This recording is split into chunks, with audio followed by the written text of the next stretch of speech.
Hi, my name is Kim Shutt, and this is my introduction video for EDL 853, Special Education for School Admin. So starting first with just some personal demographic information about myself. I'm a wife. I've been married for 5 years to my husband. We are both educators. We're fortunate enough to actually work in the same school together at Fort Collins High School, and we're actually in the same class together. So it's awesome to share experiences in the teaching profession and just life in general. I'm also an aunt to 2 adorable nephews. They are 6 and 3, and we live pretty close, so it's awesome that we're able to see them quite often. We do not have any kids, but I am a dog mom to a very spoiled chocolate lab named Oliver, which you can see in that picture.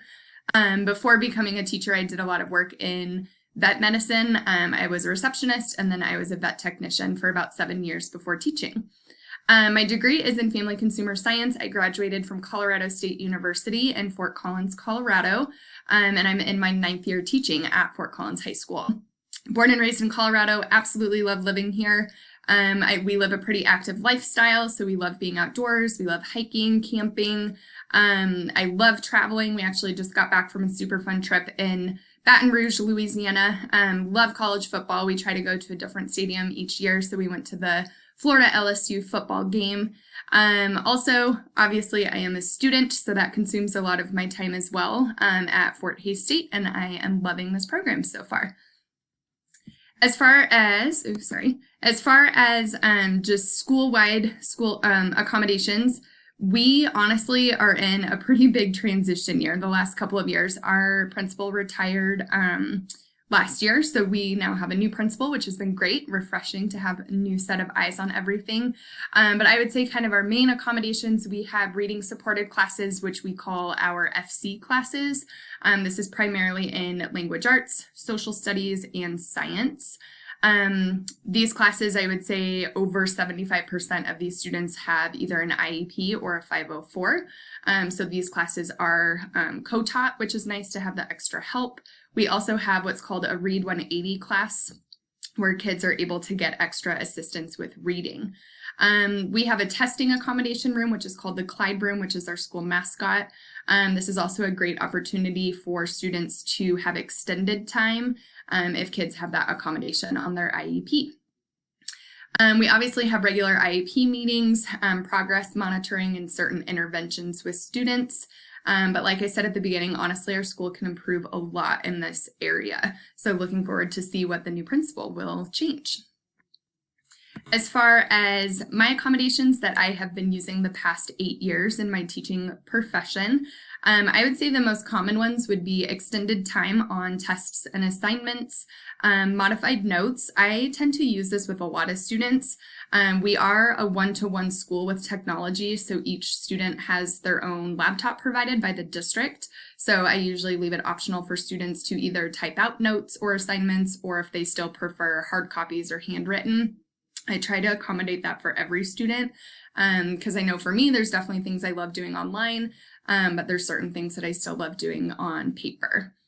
Another big one, even though our support is limited due to funding, is para. I feel like being an elective teacher in family consumer science, we're usually the last department to get that extra support, which can be kind of frustrating sometimes, but completely understand it all kind of comes down to budget, unfortunately.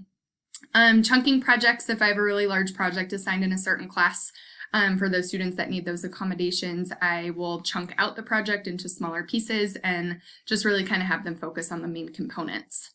And then, like I said, extended testing time or just testing in a different environment, like the Clyde Room, if a student is not able to test in their actual classroom. Areas of improvement, I mean, I feel like I am a constant learner. Every student is different, every class is different, there's different challenges that come up all the time.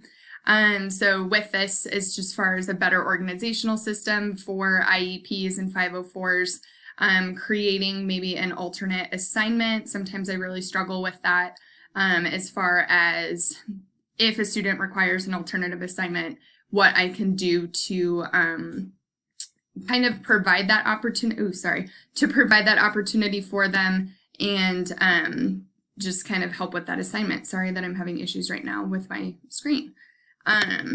Sorry. last one. So as far as a plan, there we go. I'm sorry. Plan to improve special education.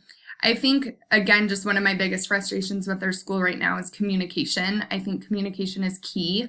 If there's an incident, if something comes up, just getting all of those teachers together to implement a plan, keeping parents in the loop, keeping, again, all teachers in the loop, students in the loop, just making sure that there's documentation and communication.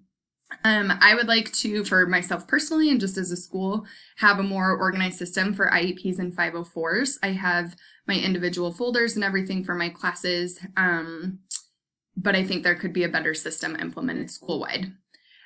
Always more professional development. Like I said, we're constant learners. I feel like there's always something new. So just having those professional development opportunities provided within the district would be great. And then I think with this too, I mean, everyone has such a busy schedule, but just allowing for more time for planning with special education teachers, making sure that that meeting is structured and that it's meaningful for both the teachers and the students. And then just looking at other videos, other intro videos so far, a lot of people have mentioned having tiered levels of intervention.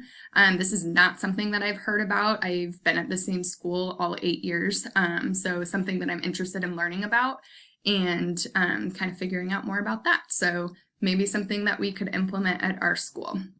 But thank you for listening. Sorry about the glitches before with my slides, but thanks for listening. I look forward to learning a lot in this class. Thank you.